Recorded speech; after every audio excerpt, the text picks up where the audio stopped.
Hello students, welcome back. इस video series में हम पढ़ रहे हैं क्लास 12 चैप्टर 5 कंटिन्यूटी और एक्सरसाइज 5.1। कंटिन्यूटी में क्वेश्चन नंबर 9 तक मैंने प्रीवियस वीडियो लेक्चर में आपको करवाया है। क्वेश्चन नंबर 10, 11 और 12। अब जो मैंने क्वेश्चन नंबर 6 to 9 आपको करवाया है ना, प्रीवियस क्वेश्चन जो करवाए same to same similar concept पे आप क्वेश्चन 10 to 12 तक पहले होमवर्क में कंप्लीट कर लीजिएगा। आई थिंक 11 नंबर क्वेश्चन भी हो जाएगा, उसमें भी कोई प्रॉब्लम नहीं आएगी। तो question number 10 to 13 is your homework. And now question number 14 से बात करते हैं।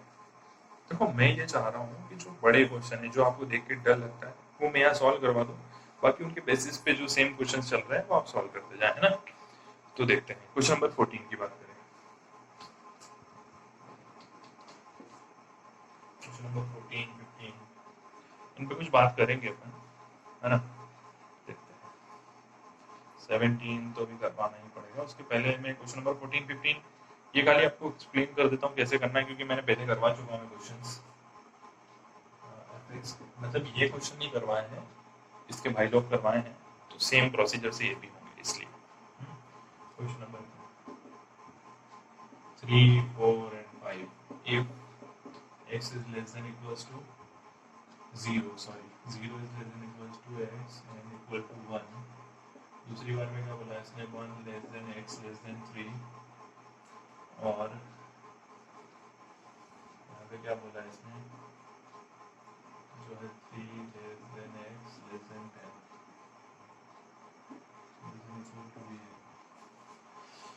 हाँ जी बेटा, अब देखो ऐसे तो समझ में आ रहा होगा फंक्शन कहाँ तक चल रहा है। फंक्शन इसने बोला है यहाँ पे discuss the continuity of the function where f is defined by this, जहाँ फंक्शन वहाँ पे डिफाइंड है। तो मैंने क्या बोला आपको कि पहले आप ये देखो कि फंक्शन की वैल्यू कौन सी रेंज में क्या आ रही है, फंक्शन की डेफिनेशन कहाँ पर चेंज हो रही है, ये देखना जरूरी है। तो मैंने देखा, देखो ये 1 के लिए और ये 1 के लिए, यहाँ 3 आ रहा है और यहाँ 4 आ रहा है, मतलब सर 1 के लिए चेक करना पड़ेगी।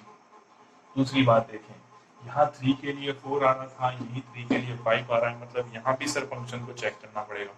तो आपको तो सिंपल सा काम करना है भाई, फंक्शन देखो मैं स्प्लिट करके आपको बता देता हूँ, फंक्शन आप इजीली सॉल्व कर पाएंगे। फंक्शन की वैल्यू 3 है, कब है, जब मेरा फंक्शन जो है यहाँ ग्रेटर देन चल रहा है ना, x is greater than x, ठीक है। If 0 less than x less than equals to 1, मतलब क्या है, देखो अपनी जरूरत क्या है, मैंने 1 पॉइंट बोला, एक, इस एक पे अपन बात कर रहे हैं, जहाँ पे less than greater than equal to तीनों फंक्शन दिया हो उसकी बात करते हैं अपन। तो यहाँ 1 पे चेंज हो रही था आंसर। अभी बोला कि सर 0 भी तो है, 10 भी तो है, अभी मेरे को ये बता दो कि इसका वहाँ पे ग्रेटर देन वाली कहाँ चीज दे रखी, कंडीशन दे रखी है, लेस देन वाली कंडीशन कहाँ दे रखी है। तो उससे अपने को अभी यूज नहीं आ रही है वो चीज। अभी मेन टारगेट है अभी 1, 1 और 3, 3 जो दोनों कंडीशंस अपने पास है, पहले उसकी बात करें। तो बेटा 1 के लिए हो गया है पहला, फिर 4 के लिए बात करें तो 1 लेस देन x। अरे भाई इसका मतलब क्या हुआ, इसको चेंज करो, x जो है वो ग्रेटर देन 1 के। तो पहला क्वेश्चन तो ये बन गया। उसके आगे x इज लेस देन 3। अब 3 वाला क्वेश्चन कर लेना, बोले x इज लेस देन 3 है, 5 3 से बड़ा है। तो अपने को यहाँ से अभी देखो फंक्शन कौन कौन से पॉइंट पे चेक कर रहे हैं वो जरूरी है। 3 से बराबर, तीनों कंडीशन मिल गई अपने को, देखो 1 के बराबर वाली भी मिल गई, लेस देन वाली भी मिल गई, ग्रेटर देन वाली भी मिल गई। यहाँ पे x के बराबर लेस देन वाली भी मिल गई, ग्रेटर देन वाली भी मिल गई, इक्वल वाली भी मिल गई। तो फिर क्यों बचना है मेरे भाई, इसी क्वेश्चन को अब आगे सॉल्व कर लो। आप यहाँ से लिख लो x is greater than equals to 3। ये कंडीशंस भी काम की होती है, अगर वो आगे और फंक्शन देता 10 के लिए और कुछ यहाँ पे एक ग्रेटर देन वाली कंडीशन भी देता तो हम 10 पे भी चेक करते, ऐसा नहीं कि नहीं चेक करते। पर अभी हमारे पास जो अवेलेबिलिटी है जिसको हम सॉल्व कर सकते हैं वही करेंगे ना। तो दीज आर द 2 क्वेश्चंस, और ये भी आप होमवर्क में कंप्लीट कर लीजिएगा। देखो वैसे तो सामने दिख रहा है कि फंक्शन डिसकंटिन्यूअस है, क्यों, यहाँ पे फंक्शन जब x था, x से छोटा है और x के बराबर 1 के बराबर है, 1 से छोटा और 1 से बराबर है जब x, तो फंक्शन 3 रिटर्न कर रहा है।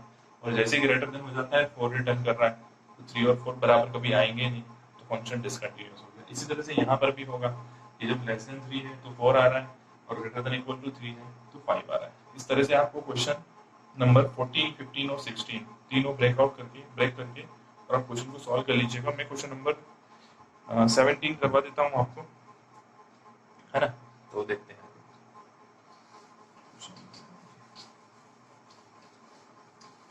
ये मत बोलना कि सर सारे क्वेश्चन नहीं करवा रहे हो, कॉन्सेप्ट पे ध्यान दो। जो क्वेश्चन मैंने प्रीवियस वीडियो लेक्चर्स में बनाए हैं उनको देखो ध्यान से। ये बिल्कुल छोटू लाल क्वेश्चन है, बिल्कुल छोटे छोटे छोटे छोटे छोटे, तो वो हो जाएंगे। थोड़ा सा अपना माइंड यूज करना ना, बहुत इजी क्वेश्चन है। क्वेश्चन नंबर 17 की बात करें तो find the relation between a and b so that the function f is defined bye. अब देखो ये कुछ नया आया, मजा आता है, कुछ नया मिलता है ना तो क्वेश्चन करने का मजा आता है। fx is equals to ax plus 1 bx plus 3 if x is less than equals to 3 and if x is greater than 3। अब देखो ये दो चीजें हैं। अब इस भाई ने बोला कि आप a और b में रिलेशन बता के निकाल के बताओ जब मेरा function x is equals to 3 पे कंटिन्यूअस है। ये बात अच्छी कह दी इसने। क्या बोला कि फंक्शन जो है x is equals to 3 पे कंटिन्यूअस है, ये क्वेश्चन वाला अपने को बोल रहा है, तो अपने को a और b में रिलेशन निकाल के बताना है। तो देखते हैं कैसा होता है, करते हैं। It is given that function is continuous if x is equals to 3। भाई x is equals to 3 पे फंक्शन कंटिन्यूअस है मतलब क्या, अपने को दिया है, क्या दिया है कि limit x tending to 3 minus fx is equals to limit x tending to 3 plus fx is equals to f3। ये तीनों चीज बराबर ऑलरेडी है, ये अपने को दिया है आपकी बात। तो देखो क्वेश्चन करते हैं, फिर भी निकालना तो पड़ेगा। देखो अपने को सारी वैल्यू है नहीं अभी, तो पहले फंक्शन में अपने को रख के वैल्यूज निकालना पड़ेगी। तो देखते हैं पहले एलएचएल निकाला अपन ने, limit x tending to 3 minus ही निकालेंगे ना, 3 माइनस fx। तो क्या है बेटा, यहाँ पर हो गया limit h tending to 0 f 3 minus h, यानी कि फंक्शन में जाके 3 माइनस h रख देना। कब, जब 3 से छोटा है फंक्शन। यहाँ जरूर ध्यान देना, जो मैं वर्ड यहाँ पे ध्यान जोर देके बोल रहा हूँ, 3 से छोटा कब है फंक्शन, ax प्लस 1 वाली कंडीशन में। तो मैंने रखा a, x प्लस 1 की जगह क्या रखना पड़ेगा अपने को, 3 माइनस h, x की जगह रखा प्लस 1, ऐसा का ऐसा।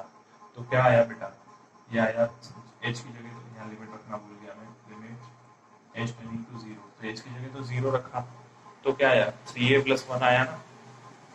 तो 3a प्लस 1, ये इक्वेशन नंबर 1 दे दो आप। ये अपन सब रखने वाले हैं इसमें, है ना, ध्यान रखना। दूसरी चीज निकाली अपन ने, दूसरी क्या निकाली, f3 निकाली बेटा। f3 क्या है, x की जगह ले जाके 3 रख दो, तो 3 के बराबर वाली कंडीशन कौन सी है, ये भी यही है। देखो x इज इक्वल टू 3, तो फंक्शन अपने को यही यूज करना है, x प्लस 1 वाला। तो 3a प्लस 1, तो यहाँ भी यही आ रहा है, तो ठीक है, रहने देते हैं अभी इसको भी। फिर अपन ने निकाला RHL, तो RHL में होगा बेटा limit x tending to 3 minus plus, मतलब प्लस होगा, माइनस तो गलती से बोल दिया मैं, fx। तो limit h tending to 0 f 3 plus h, बेटा लिमिट प्लस h होता है ना, लिमिट प्लस h होता है, तो अपन आगे चले limit h tending to 0, function में गए अपन 3 प्लस h रखा। पर ध्यान रखना वापस, देखो RHL निकाल रहे हैं, RHL निकाल रहा है मतलब क्या, ग्रेटर देन वाला फंक्शन। तो x ग्रेटर देन वाला फंक्शन ये है bx प्लस 3, तो अपन ने रखा है यहाँ पे b, x की जगह कितना रखूँ 3 प्लस h और प्लस 3। तो यहाँ जैसे ही h की जगह आप 0 रखोगे, 3b प्लस 3 आ गया, इक्वेशन नंबर 2। देखो फर्स्ट रिलेशन से इक्वेशन 1 और 2 इक्वल है कि नहीं, ये जो मैंने बॉक्स में लिखा है यहाँ से, तो y 1 and 2, y equation 1 and 2।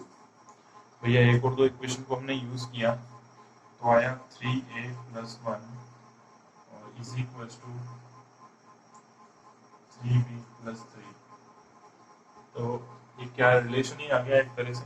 यहाँ पे अगर अपन देखें तो यही तो रिलेशन आया। क्या आया? 3a - 3b = 3 - 1। तो 3a - b = 2। तो a - b = 2/3 ये रिलेशन होगा और उस तरह से क्वेश्चन कंप्लीट है ना। अपने को रिलेशन ही पूछा था यहाँ पे, ए और बी की वैल्यू नहीं पूछा था, रिलेशनशिप ही पूछा था। तो अपन ने रिलेशनशिप निकाल के दे दिया। अगर एक आध इक्वेशन कोई और ऐसी बनती है -b वाली तो अपन ए और बी की वैल्यू भी निकाल के देते। हो सकता है नेक्स्ट क्वेश्चन ऐसे हो, तो आप ट्राई कीजिएगा, अच्छे से क्वेश्चन हो पाएंगे। देखता हूँ नेक्स्ट वीडियो लेक्चर्स में जो क्वेश्चन